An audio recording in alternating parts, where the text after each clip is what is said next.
Hello, my friends. Katie Day with the Moving to Texas team. Today we are live in Dallas, Texas at the Tom Ferry Success Summit. If you've ever thought of the state of Massachusetts, there's probably only one agent and team you've thought of, and that is Lisa Chinatti. What's going on? Thanks. Not much. How about you? I told you that the other day when I texted you. You're like, we don't service there. I was like, well, I don't understand. It's a bigger state than a lot of people think about. So okay, I live in Texas. Fair. We've got a good amount of it on lockdown, but still a little room to go. Still a little more room for world domination. Absolutely. Anyways, so for the person living under the rock that doesn't know you, who are you? How'd you get into real estate? Yeah. So my name is Lisa, obviously. We live just outside of Boston, and that's where we sell, downtown Boston, all the way up to Lake Winnipesaukee in New Hampshire, and out to about Worcester County, not out into the Berkshires. Okay. It's a little bit of a hike. How I got into real estate, kind of accidental. Okay. I was a stay-at-home mom and not really feeling fulfilled, so thought real estate was a great thing to do part-time nights and weekends. Yeah. And then it kind of just took off from there. Yeah, a little bit. Just a smidge, yeah. So this year we'll do, I don't know, it'll depend on how the market shakes out. My gut says somewhere between 1,000 and 1,200 transactions. Not too shabby for the year. Not too bad, not too bad. So there are so many things. Like I was thinking about this when I texted you and you're like, yeah, I think I have time, let's do this. I was like going through the different things I wanted to talk about, and like you're known in the Tom Ferry community for like so many different things, like how some people it's like, oh yeah, he's the this guy or she's the that girl. Right. Like you, it's like, oh well, like this time you talked about teams, and this other time you talked about leadership, and then it was ISAs, and then it was this, and then it was that. I do think like operations are kind of like, like my jam, your jam, or whatever. But like, I don't really know where I want to start, but I guess let's start with teams, right? Okay. And so if I'm an agent and I'm, been in real estate for a little while, I've got more business than I can handle. That's normally what happens, right? And, I want to start a team. What advice would you give me? I love this question. So it's like team building is probably my biggest passion out of all the things that I do. And it's also like the sexy thing within the industry, right? Like video and team building. Yeah. Everybody thinks that you have to be this social media influencer and that you have to have this huge team. Which, pause your thought a second. You've started to dig into the social media, so I'm going to hit you on that too, but continue. Okay, Social fair. media teams. So from team building, I truly believe that before an agent should build a team, that they should max out their own personal production, right? You should be at the point where you've got a solid business that you're generating on your own. Okay. And I also believe that the first hire should never be a buyer agent. That's what I did. How'd it work out? It worked out well, but it was a way more headache than I needed. Right. And for me, it didn't work out well. Yeah. Right. My first team that I started in 2017 blew up massively because I made a lot of mistakes in that. Right. And with team building, I think one of the things that we always look at is how many units is the team selling? How much like GCI is the team producing? Yeah. And like that was the first question we talked about, or the first stat that I gave to talk about my team. And the thing that we don't talk about enough with teams is how profitable are they? Thank you. Right? Like top line revenue is sexy though. It We is. did blank million GCI. Right. And then I paid out a shit ton of money. Exactly. And if you're selling and making $10 million in revenue, but you're only taking home $500,000, is it worth it? That's scary. Is that a healthy business, right? You're probably not a healthy person. Facts. Facts. Yeah. And so with that, like I just believe that and if you don't have that cushion to ride it out from your own personal production at a certain level, you're going to play in danger zones. So you're a workhorse. So your idea of personal production and where it should be is probably a little bit different than the average agent. Maybe, right? My personal production was... How many sides did you do the year before you were like, I need this, I'm going to have a breaking point soon and I need people? So mine was 82. Yeah, mine was 78, or 72. So like, yeah, okay. But there's a skill set that comes with that, right? And like, how can you... One of my biggest things is agents always say, I'm going to start this team and all my agents are going to sell 24 houses a year. And that's great. I love that. But how many actually do? Yeah.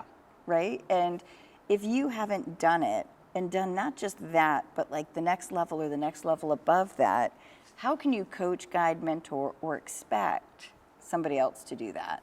What do you, because in theory, like the two deals a month, that's 24 a year. Like in theory, that's one every other week. Like it's like the sexy number that we always say, and that was forever my minimum standard. Our minimum standard has now changed, and I have a novel concept. I let my agents tell me their goals now.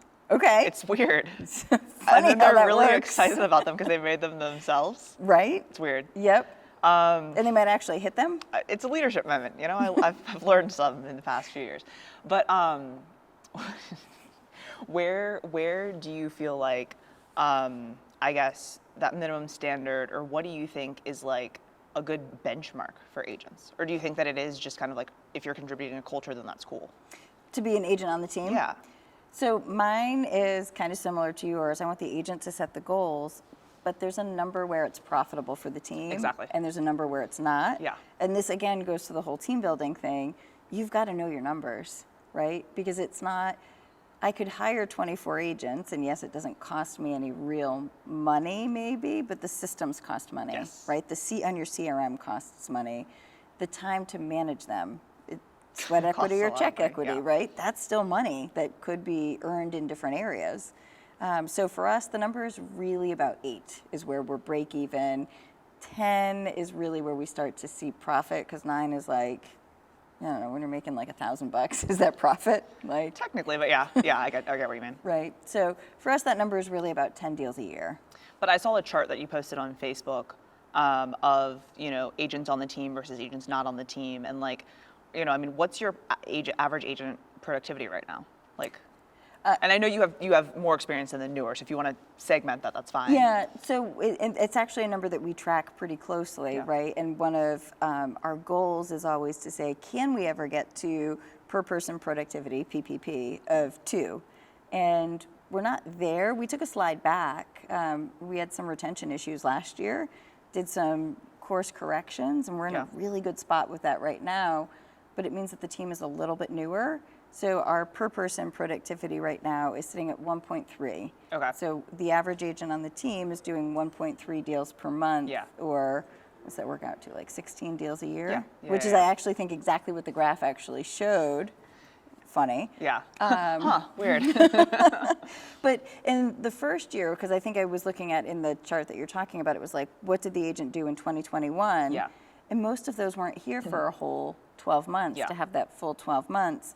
And then when we look at year to date, they're actually sitting at 16 year to date. Yeah. So they'll probably finish, they're at 16 year to date, 18, 19, yeah, 20, 20-ish, yeah. somewhere in there.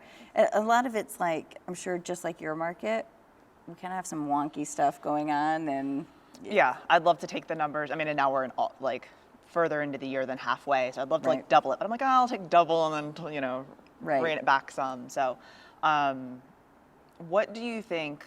You keep saying numbers. Like, if I'm just starting a team, right, and like I want to offer all the systems in the world, and I want to be, and I feel like a lot of times new team leaders come from a team, or you know, have been an agent for a while, so like they do have some systems, or they're familiar with the systems, like, right. but it's expensive.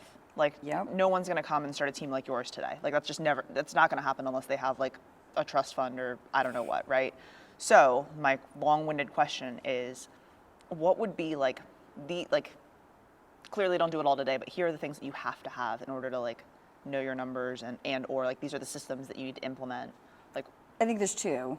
A CRM, and I don't care what one it is, Yeah. right? It's the best one is the one that you're going to use, that you know and that you're going to use, Yeah. right? And you might not have to know it today, but you have to be able to know it Yeah. in the short term. And the second would be financial tracking, right? Yeah. The rest of it is just gravy, Yeah. right? Like, do you need dialers? No. Can you hand dial? Absolutely. Do you need like multiple CRMs? No, just one. Yeah. And something to track the money. Yeah. Right? Because one of the things that we talked about earlier is I'm not a nonprofit, right? I am Yeah. a for-profit company, and being able to track the money is the Yeah. only way we are running for profit. yeah, no, that's for sure. What do you feel is your agent avatar today? You know, so it's actually really changed over the past couple of years. And there's some, right? I still love brand new, never sold a home, like super early getting in the industry.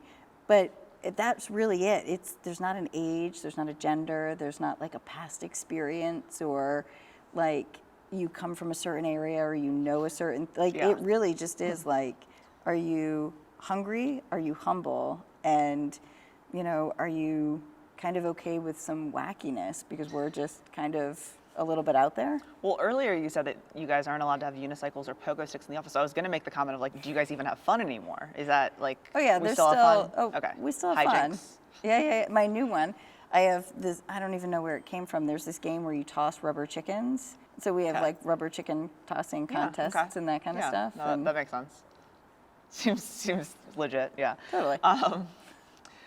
I had a legitimate question, and then the rubber chickens kind of distracted me from it. So Agent Avatar.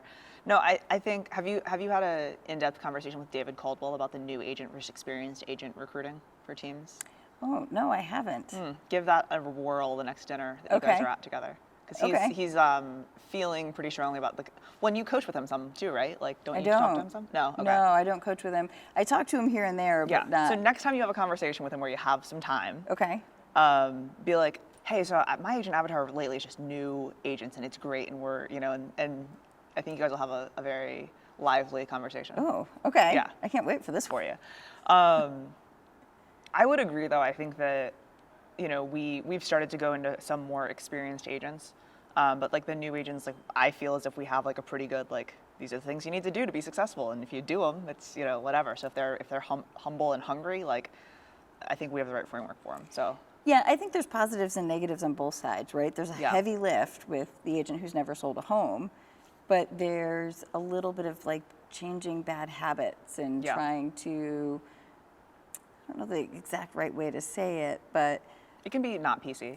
okay, like sometimes there's a reason that they weren't successful at Yeah. another brokerage or team, and I find that often those more experienced agents are chasing something that doesn't exist. I would agree, but I do find that like the 6 to 18 monthers, that have opened a lockbox, written a contract or two, like, and have the experience, that just haven't had the direction. Because like I know that y'all are a huge hands-on training. I've seen your Yep. training books and all that, and like what you do for your agents, and like we've tried to model after that, basically everything you do, but the training book specifically. But I think that sometimes it's like they just didn't have the direction. Like the I agree with ABC that. Realty big box brokerages, like Yep. training is just like go make calls. But we're not Correct. going to tell you who to call or how to do it. Like, and the scripts are from 1980, and like they Yep. don't have the hands-on training. And like people go through our training program and maybe decide to not be on the team, and they're just like, wow, like thank you for like actually going through all of these things that are super tactical and like can help me sell a house. Yeah, that I agree with. 6 to 18 months, yes. 5 years, different beast. No, and I think it's definitely the culture and personality fit that's like not quantifiable. It's just like the feel, Right. which, we have similar personalities in that aspect. If you guys know either of us, you now Facts. know what that means. All right, switching gears a little bit. Social media. Yep. I first of all have loved your videos Yeah, great. I'm not a fan. of doing them, of watching them, of any All of it. of the above. Yeah, it's a necessary evil. I had a little bit of tough love from Byron, and it. My passion is on the business building side of things, and one of my biggest regrets, honestly, is ever putting my name on the company, because I think it has forced me to continue to be a face, and I don't feel like I should be the face of the company. So it's been a bit of a switch to say that I do need to have a play in that, and I do need to have a role in it. Well, Byron's one that no wonder he's been giving you shit, because he's like one that after last year was like, I'm going all in on short form video, and like the amount of content that he's been putting out. Clearly he has a media company, so like a little bit easier for him than the average Joe, but like he's always an example I give of like, he wasn't really doing a 100%. ton at, like, obviously he was doing all this podcast and all of the things, but like he went from like putting out his weekly content to like all in. Correct. And I mean, his TikTok has like gone off, and just, it's pretty cool to watch. But I think you do a good job of highlighting, like obviously the short form stuff you've been doing is like you, but I think you do a good job of highlighting your team. and stuff like that? Yeah, we do. Hands down, my marketing staff is great at that. The Yeah. agents are good at it. The non-marketing staff is really good in participating in it as well. I see everybody's point on it. I am going to continue to do more, begrudgingly. Yeah. Well, I'm glad that you're doing it because I feel like there's not a ton of things that you do in your life begrudgingly. There might be know? more than you think. Or maybe you don't do a lot, but if you don't want to do it, you don't do it. That would be factual. But I mean, I feel like, it is important, and I think that it's good for, consumers, it's good for agents, and, how do you get past the, like, I know this is something that I should do, or the, I don't like this, but, like, do you tell the agents that they should be putting out more content? Yeah, I mean, so yes, right? The comparison sometimes that I use is like, I don't do it to build business, but the agent should be doing it to build their business, right? But that being said, I love to win, right? And I do. Yeah. We all do, right? There's a reason we're in this business. And the reality is, if I know that I need to do it to win, to grow, to be bigger, to be better, to whatever, I'll do it. Yeah. Tom Ferry says, choose your hard, right? Do I want to be poor? Or do I want somebody to have a better business than me? Yeah. Or do I want to just sit in front of the camera for an hour Couple hours, and do yeah. it? I'm going to do it. Yeah. All right. If I were a brand new agent, just got my license, and I'm like listening to this podcast and trying to figure out what I'm going to do with my life, what would be like the top things that you think I should do in the next like month? So, biggest regret for me was not joining a team. Okay. And I know it can almost sound kind of biased since I'm a team leader, right? But I truly believe brand new agents belong on teams. The level of mentorship, the level of training, the skills and tools that an agent gets on a team can't be replaced anywhere else. And I think it's the way to throw gasoline on a start in the real estate career. I think finding the foundation in the first 12 months is so important. And if you can't get a base in your business, it's going to be really difficult to move forward. So I'd interview teams to find a fit. Well, and so y'all are a pretty high accountability team, right? And like you guys have a lot of like trainings and things and all that. I find that not every team's built equally, right? 100%. A lot of teams are more groups. So like, hey, we're a team, we're the ABC real estate team. Right. But like, we don't really talk, we don't ever meet. Like, so what would be some questions that I should ask to like feel out from the recruiter or sales manager or team leader, whoever I'm talking to like know if you're like actually legit and like gonna help me? Because everyone says they're gonna help you, right? Yeah. But like, what could be things for me to dig deeper? Well, so back it up even one more. And the first thing that I'd say is that not every team is going to be the right fit. Yeah. Like, I believe that my team is phenomenal. I believe that my staff is amazing and that everybody who's there is like great, but we're not the right fit for everybody. And it's conversely like they're also not everybody's the right fit for us, right? So the first thing that I do is be clear on what you're looking for. And there's pluses and minuses to small teams, and there's pluses and minuses to big teams in all sorts of different levels. I was having a conversation with somebody over breakfast yesterday, and I said, in looking at like, why do agents join teams? I think agents need to be really clear on what they expect and what they're looking for. Like our two teams, you and I are very similar, and we run things somewhat similarly, but we also have a lot that's different, right? And somebody who's attracted to your team might not be attracted to my team. And so I think being clear on what you're looking for as an agent, what kind of business do you want, right? How quickly do you want it to grow, right? And how do you want to grow it is like some of the first questions that I'd ask. Then secondarily, proof of success, right? I'd also say talk to some of the agents on the team. That's huge. Ask the pros and cons, because my agents will tell you that there are always pros and cons, right? Like they all Sometimes stay you'll get hit with a rubber chicken in the head when you're trying to make your phone calls, or a confetti cannon, or like, I mean, you never know, right? But in accountability, like we're high on accountability, but that's not for everyone, right? And there's days when you're going to love us and days when you might hate us, but at the end, we're still really good at what we do. Yeah, we just did a like agent interviews, you know, and so it's interesting because like I get feedback from the agents and things like that, but like I very rarely sit down and like do something like this with an agent to be like, why are you on the team, you know, and like kind of all that we've got a whole thing that we're working on, but every single one of them talked about accountability. So then after, like, then I was like, okay, so what does accountability mean to you? And it's interesting because now, like, where before, and especially when we were smaller, I felt like it was me just coming down on you, coming down on you, coming down on you. Now it's like them at each other. And like, not in a mean way or not in a bad way, but like, you book a vacation, but you haven't sold a house in a couple months. They're giving each other shit. They're like, well, Absolutely. your vacation is in September. Right. We expect to see 2 contracts before September 1st. And they're like, well, you know, F you, I'm gonna have 3. And like, then it's like they're setting these goals against each other and things like that. And that's what I really love, is like seeing the competitive accountability and like leadership come from different people on the team that you didn't maybe necessarily think, you know, was gonna happen. So it's interesting. It's fun to watch. Yeah. But conversely, that's not for everyone. No, right? Because you see the people that like that happens and like they're like you can see the body They language withdraw and the Yep. But yeah, that's what like I always tell people, that we're a high accountability team, and like, you know, if you don't want to get called out on your shit, then like you probably don't want to be here. Yep. So, yeah. I know you're part of a mastermind group that you've had for a very long time.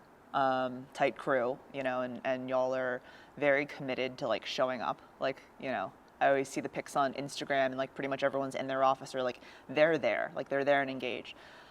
I find the problem with mastermind groups is like we all think it's a great idea. We're sitting around the table, you know, probably at the summit, and everyone's a little drunk, and they're like, "We're, you know, let's do this." What are some things that you feel have led to y'all like being committed, having the same people showing up every week? Like, obviously, all of you are like super high performers and very like, you know, committed people, but like, if I'm trying to find a mastermind group or create one, how do I get everyone to be on that level? I love this one. So we've all been there where we have masterminds that start and fall apart. There's some definite hallmarks to the one that has stayed together so long, the East Coast Mastermind. So first is time zone, right? We're all on the same time zone, so we tend to be in the same kind of groove of our day. And so it's not like somebody needs to get up at 4 a.m. or somebody's like trying to go to bed or something. So the time zone part of it, I think, is one of the biggest hallmarks. The second is that we're all working on the same thing, right? It's bigger than just we're all trying to build inside sales departments. We're all trying to recruit. It's more we're all building businesses, right? And the businesses are all a little bit different. For sure. But we're kind of all following that same trajectory, and we're all committed to growth. And back to the accountability aspect of it, we all have a high level of accountability to ourselves and to each other, right? And I think that that's one of the biggest parts is that we know that if we don't show up, we're letting down the whole group. And then the friendship aspect of it, right? They're your people. Like, they are. No, and that's tough because it's like, I mean, you've been there, right? You've been like, oh yeah, I'm in this group, and then you show up and like you're the only one there, or like people show up late and you're like, well, what are we doing here? Or they've not planned, right? There's no topics to discuss. Do you guys have like a cadence of topics, or do you all have just like, hey, you know, the day before the thing, we're texting and this is what we're going to talk about, or what does that look like? It seems to be much at this point just very organic. Like it's not planned at that level, but we all kind of our businesses are similar enough where we're all kind of experiencing the same thing, right? Like we're all heavy lead generators, right? So if one of us is experiencing a drop in lead flow, we're probably all experiencing a drop in lead. Because everyone is right now. Prime example. But then it's also, I think, being able to be vulnerable and talk about stuff, right? Like when I shared those retention issues, right? There was a lot of vulnerability around like, guys, like I'm having my worst year ever for retention. And I know it's a leadership issue. I know it's, you know, a couple of different factors, but predominantly leadership from me that was factoring into this lack of retention. And so being able to be vulnerable and take their advice because they know me at a different level. And so the same things happen in ebb and flow as we all experience those challenges. And it's just being able to mind share around that. And then sometimes other topics come up because of it. And somebody else says, oh, yeah, I'm kind of experiencing this. And it's crazy how it's evolved over the years. What do you think is the appropriate time, like as far as like 30 minutes a week, an hour a week, 15 minutes? We are 30 minutes once a week. It's In the calendar. Yep. Yep. Same Zoom link. It's all set to go. Yeah. We hop on, and then at the end of 30 minutes, we're off. Yeah. And we've got a text group, and we text all week Yeah. and do that kind of stuff. But 30 minutes once a week. Well, and it's probably just because I know pretty much everyone in the group, right? But I'm like, I feel like y'all's mastermind is one of the ones that's like the most consistent that I'm aware of. You know what I mean? I think it is. I can say that hands down. But I also follow every single one of you on Instagram and friends with every single one of you on Facebook, so like it's probably that too. It's just the algorithm. But It's been years, and yeah. I think that often you'll see that if it makes it 6 months, you're lucky, right? And then if it's like a relationship. Facts. And then if it makes it a year, you're like, oh, that was a really good one, Yeah. right? But then I find often it just kind of, everyone kind of fizzles out. Yeah. I think my other longest lasting one was 18 months. Yeah. We're talking about masterminds, Yeah. right? No. Yeah. No, I mean, and that's, I think, for the people that are in your group, like you guys are all very, very driven individuals. So it's like, it's a good marriage of real estate professionals. Yeah, well, and like some of us, so Tom and Byron are like my super high level accountability buddies. So in addition to the Thursday mastermind call, we're on the phone every Monday, Wednesday, Friday at 8:15. Okay, yeah, doing for a quick little, high-level, yeah. 15 minutes of high level accountability. I feel like the one word to describe the three of you is like accountability. Like just Yeah. in everything. Yep. Because like Tom always posts his sweaty selfies. He's doing the 5 a.m. call thing in the mornings. Right. He's posting his masterminds. Like, Yep. yeah, yeah. What do you feel, or how do you feel like? So you mentioned leadership. So this came to mind, and I feel this sometimes because it's like, you know, we're here all week, right? I know you speak at things. I know you do trainings. I know you bring people into your office to train. How do you balance that with like your family, your relationship, your leadership, and like, I know you don't sell anymore, but like if you're a team leader or something that's still in production, like, and selling and all of the things, like it's difficult, right? Like, Yep. how do you try to find balance in all of that?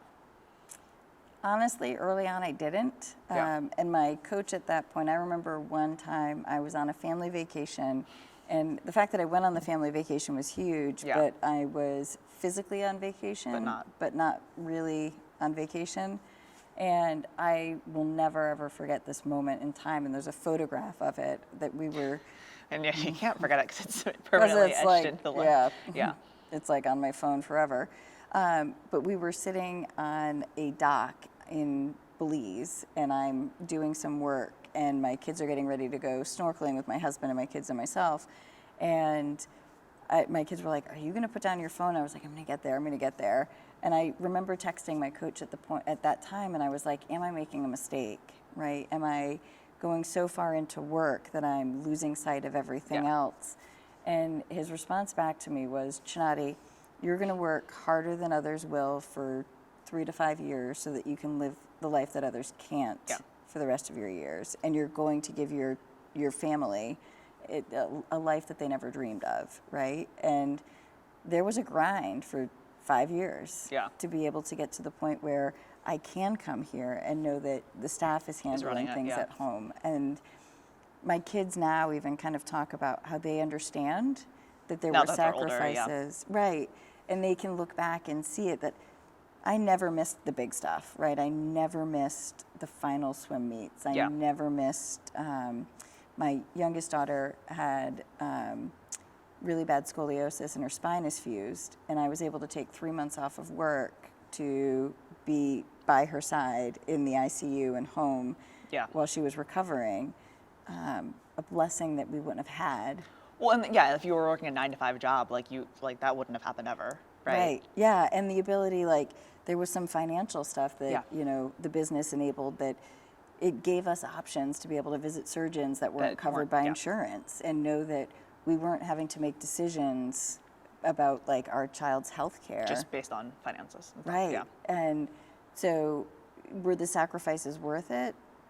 In my opinion, they were. And everybody has different feelings about it. Yeah. Right? And it's a hot button, but so there's a grind. Yeah. And then after that, it's just managing your calendar. Yeah. It's not in the calendar. It doesn't exist. Yep. In the on that same like topic or in the same thought, like I've felt this. Like we had a team mastermind a couple months back, and like, you know how Tom always does, like, okay, write down, you know, your net worth, and then what you want in 5 years and 10 years, and like, Yep. you know, it takes you all, you know, big picture view, and then brings you back down, and like, you're just writing down numbers with tons of zeros. You're like, I don't know what I'm doing here. But like, do you ever feel, and I think it's a rat race, because it's like, you know, oh man, Lisa did, you know, 1,000 units, she did 1,200 units, she did 1,500, and so I'm like, oh, well, you know, we did 200 units last year, now I want to do 4, now I want to do 6, now I want to do 8, and like, you just add a zero, you double it, or you Right. whatever. Do you ever feel like that there's a point that you're like, I'm happy with where I am, and like, let's just coast? Or do you think you will always be in growth mode? That's a great question.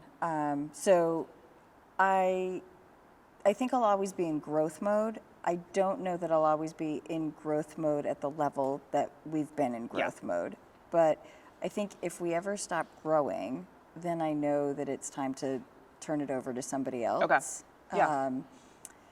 Because a healthy business is always growing, right? Right. It doesn't need to grow at Hockey like, stick exponential. right? Yeah. But it should always be growing, even if it's just 5% growth year over year, 10% Only 5? growth. No, I'm kidding. I'm kidding. Well, no, but like, right, like in a normal, healthy business, like Yeah. that would still be normal, healthy growth Yeah. where a business is solid, Yeah. right? And when it starts to become stagnant, you Yeah. know, the next step is going down. This is just like a personal coaching session for me now, in case you didn't know. So, you know, it's cool. But, all right, I'm gonna hit you with one last hard-hitting question. I hope you're Okay, ready for it. let's do it. If it were your last meal on earth, what would you be eating? Oh, fuck, easiest decision ever. Pizza and brownies all day, every day. I am a fat kid at heart. What kind of pizza? Just plain cheese, not white sauce, nothing fancy. Red, yeah. Sauce, a really good Just crust, regular, yeah. and light on the cheese. Oh, light cheese. Okay. Yeah. Do you put any like Parmesan or red Nope. pepper? No, just. I'm plain as cheese. basic as they come. Okay. I feel like I shouldn't agree with that. And then the brownies. Are you an inner or are you an outer brownie? Oh, no, outer. Okay. Yeah, you gotta have the crust. Yep. Yeah. But okay. still gooey on the A little inside. bit. Yeah. Yep. But the little hard parts on the outside are nice. 100%. Yeah. Okay. All right. Clearly, we have more And in common. no, than- like, no nuts, nothing fancy. Well, tell you what though. So the other day I bought the Ghirardelli, whatever, like fudge brownies. Okay. Where they have like the stuff that you're supposed to mix in. Yep. And so what I did is I poured all the batter in, and then I put the fudge on it, and then I like kind of used to swirl it? Yeah, a little swirl. Okay. And then I had a little bit of sea salt. Oh, And it was fancy. fucking awesome. They were Okay. really good. And my husband was really mad at me because I ate one brownie, then I left for the week. And so he had this big pan of brownies at the house. He ended up eating probably all of them. He said he threw them away. I don't think he did. Probably not. But Do you ever see that old episode of Sex and the City where she had to then dump the dish soap over it?